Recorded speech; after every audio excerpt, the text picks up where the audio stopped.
7. 입으로 붓으로 행동으로. 1867년 10월에는 소위 국가의 통치권을 천황에게 돌려준 사건을 계기로 도쿠가와 막부에 의한 봉건 지배의 시대가 막을 내렸습니다.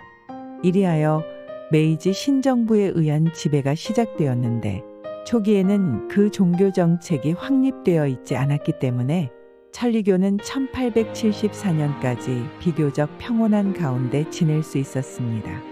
그 무렵 천리교 신자의 분포 범위가 어느 정도였나 하면 1867년 신전 명기장에 야마토 50여 개 마을, 야마시로 3개 마을, 가와치 1개소, 오우사카 3개소, 아와 1개소로 기재되어 있습니다. 그러한 곳에 일반 서민들은 여러 가지 소망을 갖고 교조님께서 계시는 집터로 돌아왔던 것입니다. 가장 많았던 것이 질병인데 그 중에는 요도병, 가슴이 부은 환자, 목이 쉰 환자까지 있었습니다.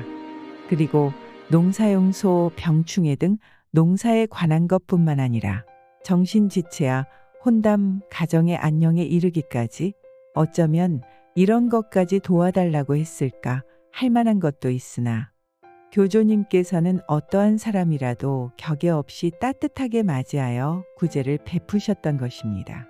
이렇게 지나는 동안에 1869년이 되자 이해 정월부터 교조님께서는 손수 붓을 잡으시고 가르침을 기록하시기 시작했습니다.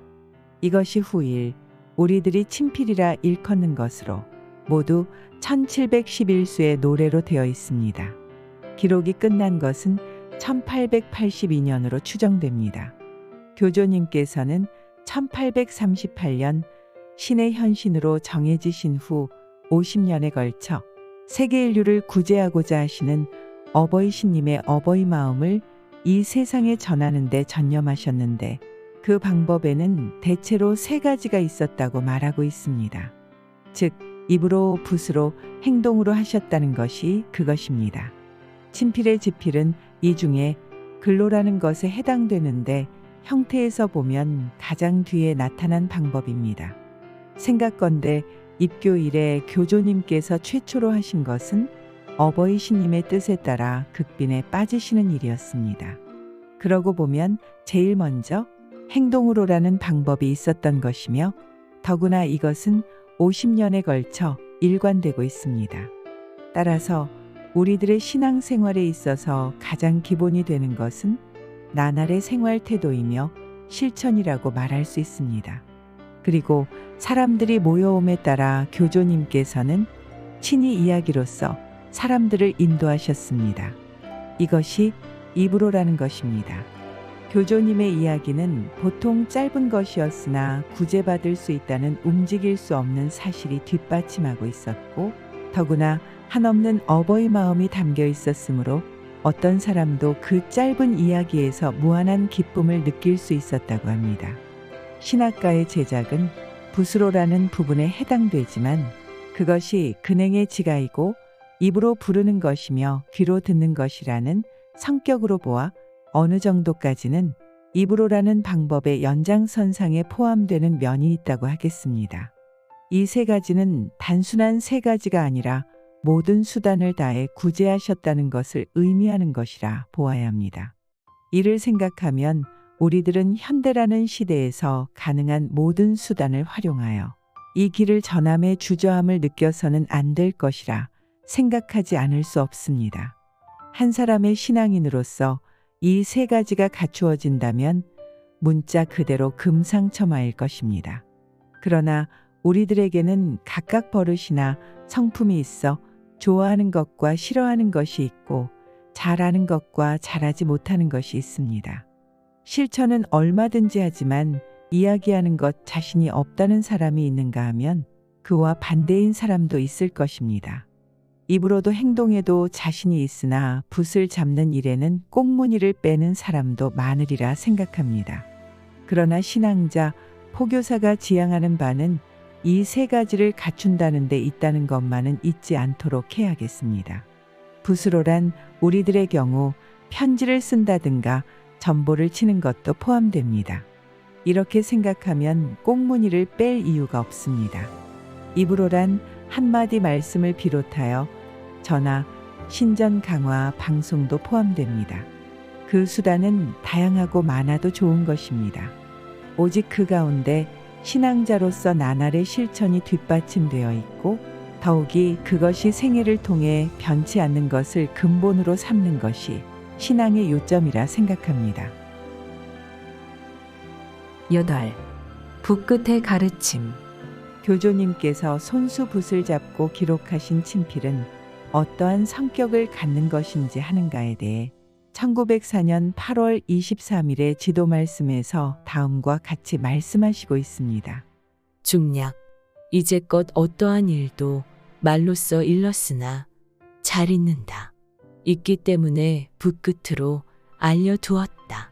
붓끝이란 가벼운 듯하지만 무겁다. 가벼운 마음 가져서는 안 돼. 이야기의 근거가 될 것이다. 잘못 알아서는 안 돼. 교조님께서는 모여오는 사람들에게 입으로 즉 이야기로서 가르쳐 이끄신 경우가 가장 많았으나 슬프게도 인간은 들은 그 자리에서는 알고 있으나 10일이 지나고 20일이 지나는 동안에 그만 잊어버리기 쉬운 것입니다. 또 귀로 들은 것은 그대로 간직하지 못하고 사람의 입에서 입으로 전해져 가는 동안에 전혀 다른 의미가 되어버리는 경우도 흔히 있습니다. 세계구제의 근본 가르침이 만약 이러한 결과가 되어버린다면 이거야말로 큰일이 아닐 수 없습니다. 그런 점에서 교조님께서는 손수 붓으로 기록하셨는데 이것을 통해 우리들은 언제까지나 교조님의 마음을 항상 정확하게 알 수 있는 것이니 참으로 감사한 일입니다. 그리고 친필 속에도 친필의 정의라 할 수 있는 노래가 있습니다. 이 세상은 리로써 되어 있는 세상이다. 무엇이든 만 가지를 노래의 리로써 깨우쳐.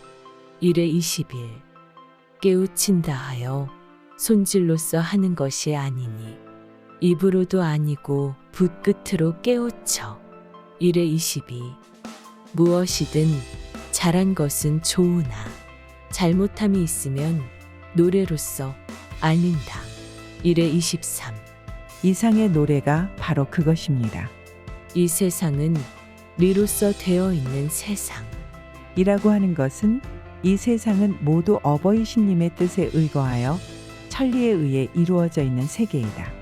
라는 의미라 생각합니다. 그 모든 리를 노래로서 가르치고 깨우치고 훈계한다고 하시는 것입니다.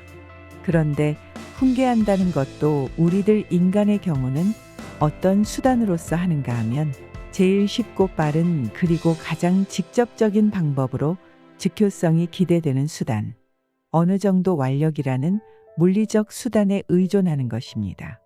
가령 자녀가 잘못된 일을 했을 때 그런 짓을 하면 안 된다고 엉덩이를 때리면 반응이 빠르고 효과가 있습니다. 그러나 교조님께서는 손질은 하지 않으시고 입으로도 말하지 않는다고 하셨습니다. 입으로 하는 것이 흔히 볼 수 있는 수단입니다. 설교가 바로 그것입니다.